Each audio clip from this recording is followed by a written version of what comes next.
আসলে উদ্দেশ্য ঢাকা 17 যে নির্বাচন এবার হয়েছে, জনাব তারেক রহমান সাহেব ঢাকা 17 থেকে যে কমিশন নেওয়ার পরে আসলে আমরা একটা বিবৃত অবস্থার সৃষ্টি হয়েছিল যে উনি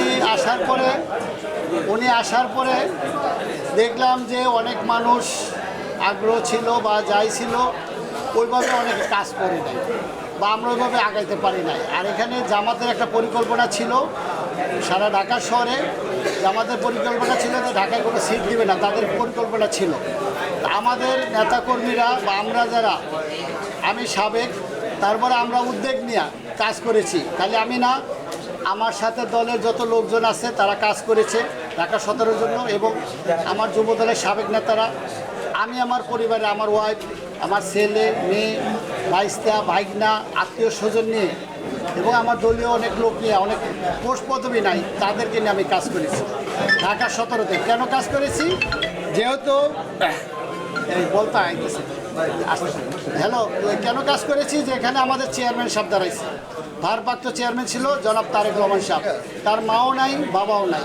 এখন এই দলটা যদি হাল ধরতে হয় ওনাকে আমাদের পাশ করাতে হবে, এবং ঢাকা 17-তে ওনাকে পাশ করাতে পারলে আমরা সবচেয়ে লাভবান হব। আর আমার দল চেয়ারম্যান সাহেব যদি পাশ করে জনাব তারেক রহমান, আর দল পাশ করলে এখানকার প্রধানমন্ত্রী হবে জনাব তারেক রহমান সাহেব।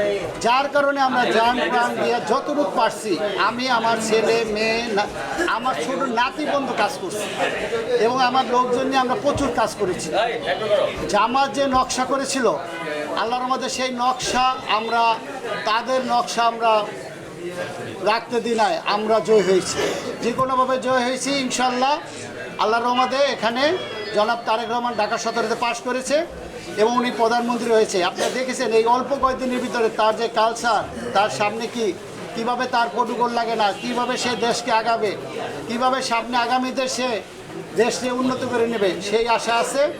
ইনশাল্লাহ তারেক রহমান সাহেব প্রধানমন্ত্রী হয়েছে, এই দেশটাকে সে সুন্দর করবে, পরিবেশ সুন্দর আসবে।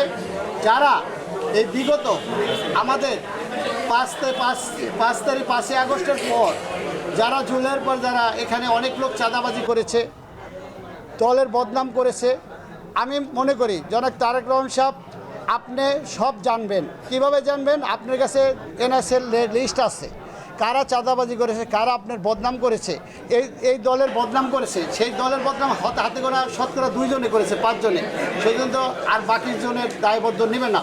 তাদেরকে যদি আপনি দৃষ্টান্তমূলক শাস্তি, বহিষ্কার, তাদেরকে দল থেকে, দলে কোনো পোস্ট পদবি না দিয়া ভালো লোক দিয়ে আগামীতে কমিটি দেন, আমি মনে করি আপনি যে উদ্যোগে আগাইছেন সেই উদ্যোগ সাকসেস হবে, আপনার দলটা আরও আগাবে, ভালো লোকদের কমিটি দেন। আমার প্রশ্ন ছিল যে আপনার পোস্ট পজিশন না থাকা তো আপনি একজন বিএনপি কর্মী, জি, কিন্তু আপনি যেভাবে দলের জন্য কাজ করছেন, নিঃস্বার্থভাবে কাজ করছেন, কিন্তু আপনার কি এই কাজের পরবর্তীতে আপনার কোনো আশা ভরসা? আমি যতটুকু জানছি যে আপনি 20 নম্বর ওয়ার্ড কাউন্সিলর পদে আপনি প্রার্থিতা ঘোষণা করছেন। হ্যাঁ, যাও শুনেছেন।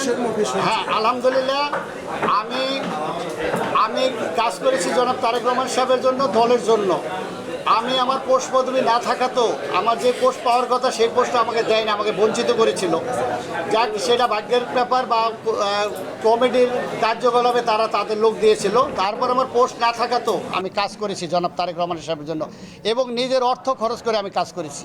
আমি বলছি যে আমি নিজে খরচ করবো তারেক রহমানের জন্য, আমার নিজের অর্থ দিয়ে আমি যতটুকু পারছি করছি। আমার আত্মীয় স্বজন এই এলাকায় যারা আছে সবাই দেখছে 20 নম্বর ওয়ার্ডে যে সুলতানের পরিবার, সুলতান বিগতভাবে কাজ করছে। রাত 12টার সময় আমি মিছিল করছি, রাত 12টার সময় মানুষের ভোটারের কাছে গেছি। আমার যেহেতু আমার পোস্ট পদবি নাই, আমি জনাব তারেক রহমান সাহেবের কাছে এবং আমার এলাকার নেতাকর্মী এবং আমার মহানগরের নেতাকর্মী, সেন্ট্রাল নেতাকর্মী এবং আমার এলাকার ভাই বন্ধু যারা আছে সকলের কাছে আশা করব যেন আমাকে আগামীতে ভালো হয়, যুব দলে ভালো কোনো থানায় পোস্ট দেখ, আর নাহলে মূল দলে ওয়ার্ডে বা থানায় একটা আমার পোস্ট দেওয়া হোক, এবং আমার এই পোস্ট নিয়ে যেন আমি আরও কাজ করতে পারি। এবং আগামীতে যেমন আমাদের কাউন্সিলর নির্বাচন হবে, সেই কাউন্সিলর নির্বাচনে আমিও আশাবাদী যে 20 নম্বর ওয়ার্ডের কাউন্সিলর হিসাবে আমি ক্যান্ডিডেট, আমি পদপ্রার্থী, আমি একজন মনোনীত। আমি তারেক রহমান সাহেবের চাবো যে আমাকে যাচাই বাছাই করে যে আমার নামে যদি কোনো দুর্নীতি, কোনো চাঁদাবাজি, কোনো বদনাম থাকে তাহলে আমাকে দিবেন না। আর যদি আপনি ভালো লোক চান তাহলে আপনি পুরো 20 নম্বর ওয়ার্ডে যাচাই বাছাই করে আমাকে যদি মনে হয় আমি এই 20 নম্বর ওয়ার্ডের খেদমত করার জন্য আমি ইনশাল্লাহ আগামীতে প্রস্তুত নির্বাচন করার জন্য। আপনি যদি দল না দেয় আপনি কি স্বতন্ত্র করবেন? আমাকে যদি দল না দেয়, দল না দিলে আমার যদি দল যাকে দেয় যদি সেই লোকটা আমার চেয়ে ভালো হয়, দলের জন্য ভালো হয়, ভালো লোক ক্যান্ডিডেট করে, আমি সেটা তার জন্য বিবেচনা করব। আর যদি দেখা যায় যে এমন এক লোক আসছে সেই লোক বেদব, সেই লোক মানুষের কথা শোনে না, তার ব্যবহার ভালো না, তাহলে আমি আমার সিদ্ধান্ত মতো আমি নির্বাচন করব।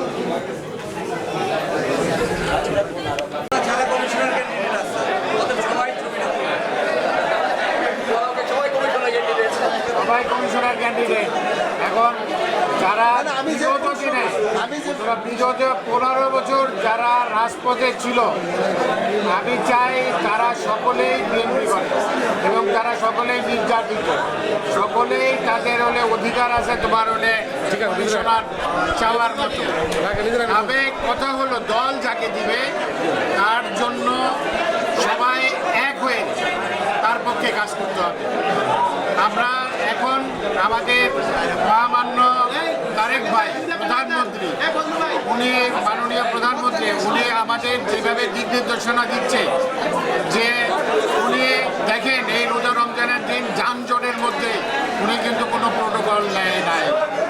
তাহলে আমাদের এছাড়া আমাদের হলে এখন হলে আগামী 10 তারিখে আমাদের যেটা প্রতিশ্রুতি দিয়েছিল নির্বাচনের সময় যে আপনার হলে ফ্যামিলি কার্ড দিবে, সেই আগামী 10 তারিখে ফ্যামিলি কার্ড ঢাকা 17 আসনে প্রথম উদ্বোধন করা হবে। তারপরে আস্তে আস্তে আমাদেরকে স্বাস্থ্য হেলথ কার্ড যেটা, সেটাও আমাদের আশা রাখি ঈদের পরে এই হেলথ কার্ডও চালু হবে। তা আমাদের যারা আমরা প্রতিশ্রুতি দিচ্ছি সেই প্রতিশ্রুতি অনুযায়ী আমাদের মাননীয় প্রধানমন্ত্রী সেই প্রতিশ্রুতি অনুযায়ী জনগণের কাছে ওয়াদাবদ্ধ, যেহেতু সেই ওয়াদা অনুযায়ী কাজ করতেছে। আগামীতে আশা রাখি আমাদেরকে সময় দেন। আমরা ক্ষমতায় আসছি আজকে কিন্তু 1 মাসও হয় নাই, তাহলে আমাদেরকে মোটামুটি একটা কাজ করার জন্য আমাদেরকে 2 বছর আমাদের সময় দেন। দেখা যাবে যে আমরা আশা রাখি সকল কাজ সম্পূর্ণ আমরা করতে পারবো। বিগত 9 বছর আপনি এই এলাকার কমিশনার ছিলেন। আজকে মনে হয় সমাজকর্মীদের ঘরে বা কোরবানির ঘরে, ঢাকায় আপনার নির্বাচনের ব্যাপারে আপনি আশাবাদী? 5ই আগস্টের পরে আমাদের অনেকেই দখল চাঁদাবাজ মানে করছে কিছু কিছু লোকজন, কিন্তু নির্বাচনের পরে আমি সিটি কর্পোরেশন থেকে 11 কোটি টাকা এনে 11 কোটি টাকা এনে দক্ষিণ পাড়ার রাস্তা, বাজারের রাস্তা, 2 নম্বর রোড, টপ ব্লকের রোড, মহাখালী TNT যে গুলশান বনানীর যে সংযোগ রোড আছে সেই রোডগুলি আমি সমাধান করছি। এবং আমরা চাই যে এখন বর্তমানে মহাখালীতে রাস্তা উন্নয়ন করার মতন কোনো জায়গা নেই। আমি এক কথায় বলতেছি যে আশা রাখি আমরা জনগণ আমাদেরকে আবার ভোট দিয়ে জয়যুক্ত করবে কমিশনার এবং মেয়র, যেই দ্বারা দলের থেকে মানে কমিশনার এবং মেয়র আমাদেরকে জনগণ যেন ভোট দিয়ে জয়যুক্ত করে সেটা আমি